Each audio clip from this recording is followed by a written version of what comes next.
9:30, and we decided we're going to have to get ourselves something to eat, so we stopped into this little Polish-type restaurant. And Phyllis is enjoying her pierogies, a Polish delight. And of course, me with my roast duck. What? Potato and cheese pierogies. Potato and cheese pierogies. Potato and cheese pierogi. Okay. Sour cream. And sour cream.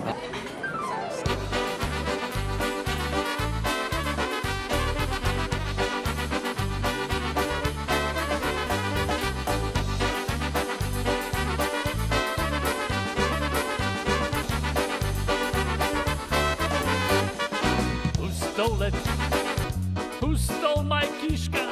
Who stole the kishka? Who stole the kishka? Please call the cops. Kishka, who stole the kishka? Who stole the kishka? Won't you bring it back? Round, firm, fully packed. It was hanging on a rack. Someone stole my kishka. When I turned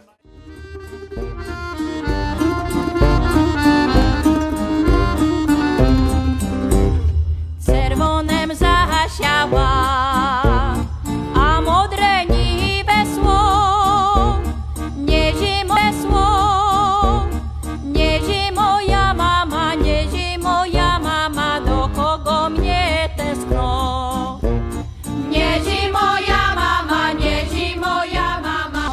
Well, it's getting late now. We have to go back to the hotel. We hired a guide for tomorrow to take us around Warsaw called Off the Beaten Path. This should be interesting.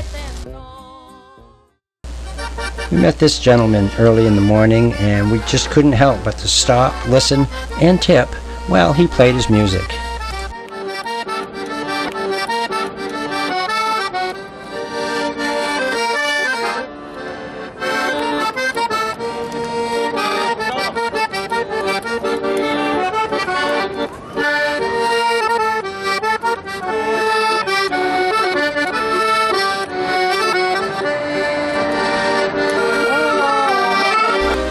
I think it was the Pilsner beer from last night.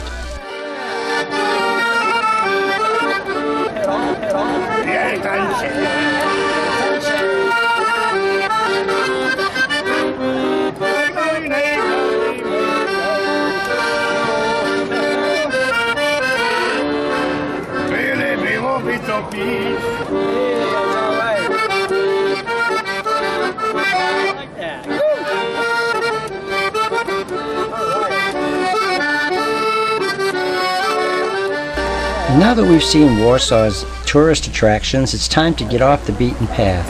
In my search engine, I typed "off the beaten path, Warsaw," and this is what came up first. Little did I know it was exactly what I was looking for. The trip was primarily designed around visiting sites in Warsaw where the general public doesn't go. We visited buildings where the war damage was still visible. Well, I will show you on the way, but meanwhile we drive, you will see a lot of contrast. Get your attention. We visited locations where the Warsaw Uprising was held and the Warsaw Ghetto. This is the last street of the ghetto. The most visible of the ghetto. It was a historical journey back in time during World War II, Warsaw. I will not go back to 1,000 years of our history. I'll just stay recent. We lost independence in 17. We were partial. And this is Rafael, one of the most knowledgeable guides we've ever hired. He was a walking treasure trove of historical information. 19th century advantage and disadvantage of being part of Russia, especially Warsaw. Advantage was that we were like gate to Empire of Russia. The vehicle we used that day was an old surplus Warsaw police paddy wagon. It was just great for the occasion. So this is true. You won't find bullet holes surprisingly here. You would find in that house, but they restored it, so you won't find. But you won't see any decoration. Why? It's because of the war or because of what? You can see still the date, 1898. So. Along with us on the journey for only a couple hours was a reporter and a photographer from a local Warsaw magazine. 20th century survived because Nazis were living in the downtown where there were houses from 20th century. 19th century was the center was destroyed the most, And usually 19th century had wooden staircases. We signed a waiver for them because of the information that they took from us when they found out the reasons why we were here in Poland. I need to get a copy of that magazine to see what they wrote about us. So that's and what's more surprising, next gate and next house. Look familiar? The architectural firm was Shreve, Lamb, and Herman. The same architectural firm that designed the Empire State Building. After the war, so we understand who's the boss, basically, and gave us the choice.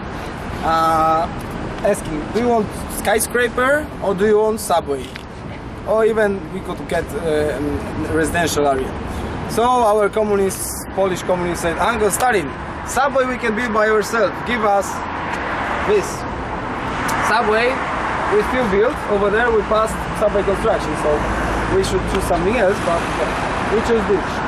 This is a copy of the same building in Moscow. There are 7 sisters of that. Basically, it's a bit different. You are from States. What does it mean? Just that's what happened because of communism. No? That's what made communists with these houses. What they did here, first thing, nationalization, but there was no private property. If there is no private property, nobody cares about this. The other thing, they put these were rich houses before the war, so intelligentsia would live here. Communists didn't want. Why?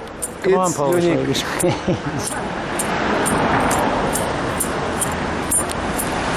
No ideas? Malowana, ale po rosyjsku. Czemu po rosyjsku? Skoro po rosyjsku, to zaborów, właśnie. That's the only advertisement here in the city center where it dates back to before our independence, to times when there was no Poland, because it's in Russian and in Poland. When we were under Russian control before 1918, we had to write in Russian and in Polish. Everything was bilingual. So this is the advertisement of this factory from before the 1918. These are bullet holes from the wall. Holy! Next house looks like Swiss cheese. Here it's the same. So still 60 years after the war, 70 years after the war, you still can find houses with bullet holes. That's quite shocking. For me, I always look for bullet holes. Then I'm sure that this is a whole house. It's good advice. Good king. And that in the house over there used to be a sign, but I see that it disappeared. That during the occupation they made a bathhouse here. He put a CD in and said that this was the actual song that was played during the victory parade when Poland was freed from Nazi Germany.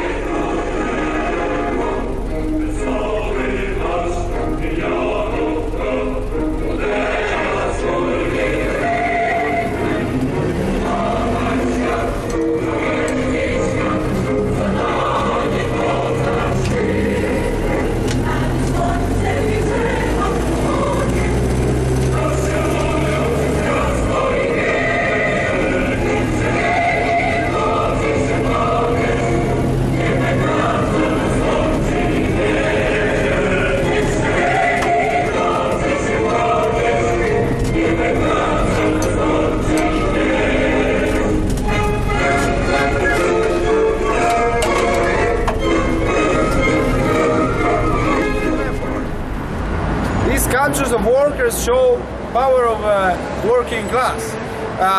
If you take a look, there is some problem with these sculptures.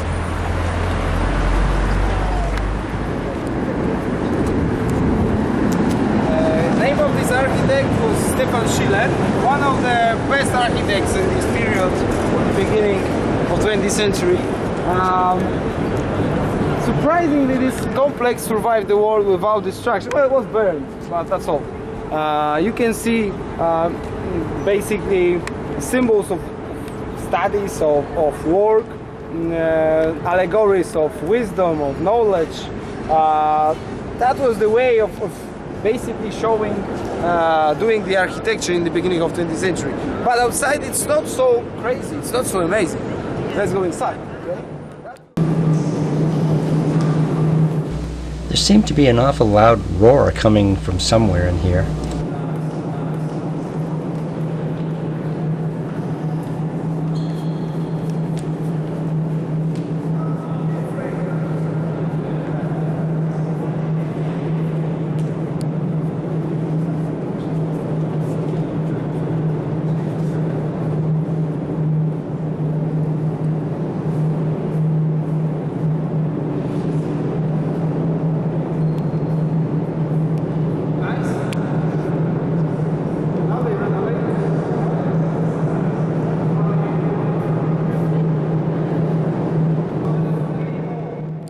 Madame Curie in Newtown. And of course she was Polish, no? Maria Skłodowska. Everyone will forget about this, but Skłodowska. Curie was her husband that was French, okay? But Maria Skłodowska Curie. She was a Polish lady that got 2 Nobel Prizes. So really famous lady. Categories of music, art. If you take a look on the other side, there is a symmetric, equal building. There are no sculptures. Now, what's going on? The sculptures were banned by the park because people didn't show wardrobes, but they show allegories of art. And the river. This is the Vistula River. It is the longest and largest river in Poland. It runs 651 miles. The river actually splits the country in half. We're going to be traveling to Krakow, and the Vistula River runs right down through Krakow, which is about 200 miles from where we are now. We had a great time that day with Rafael. He took us to a lot of sites that we would not have visited. Later on that afternoon, he took us to lunch at a place which was called a milk bar. Very interesting place with very interesting people.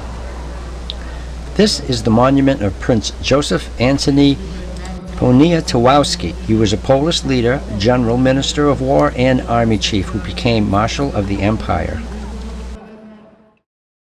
This is the Church of the Assumption of the Virgin Mary and Saint Joseph. The Carmelite Church has Warsaw's most notable neoclassic style facade, created in 1761.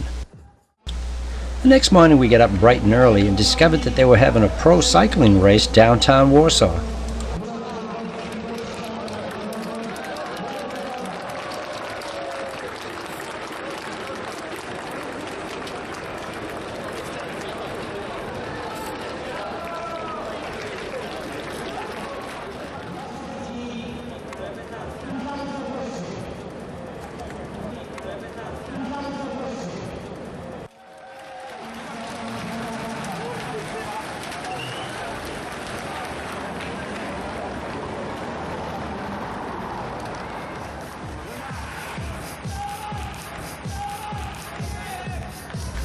The track wound its way all through the Warsaw streets.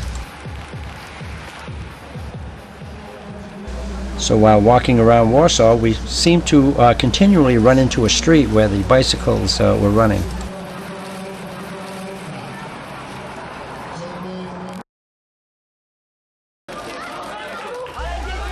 Must have been pretty difficult running these bicycles up cobblestone streets. There's a lot of locals that fill the streets that cheer them on.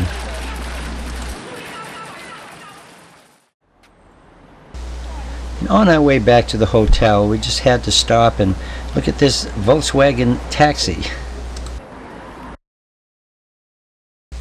Now, this was an unusual sight, being so far away from Maine.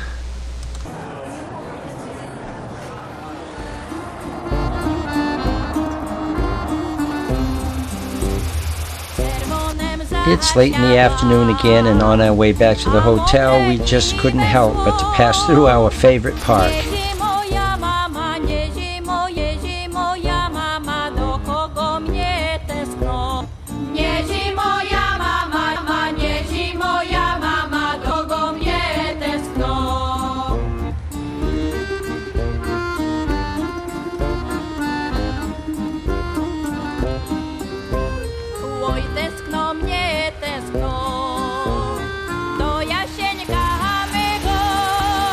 Another end of a beautiful day in Poland as we head back to the hotel.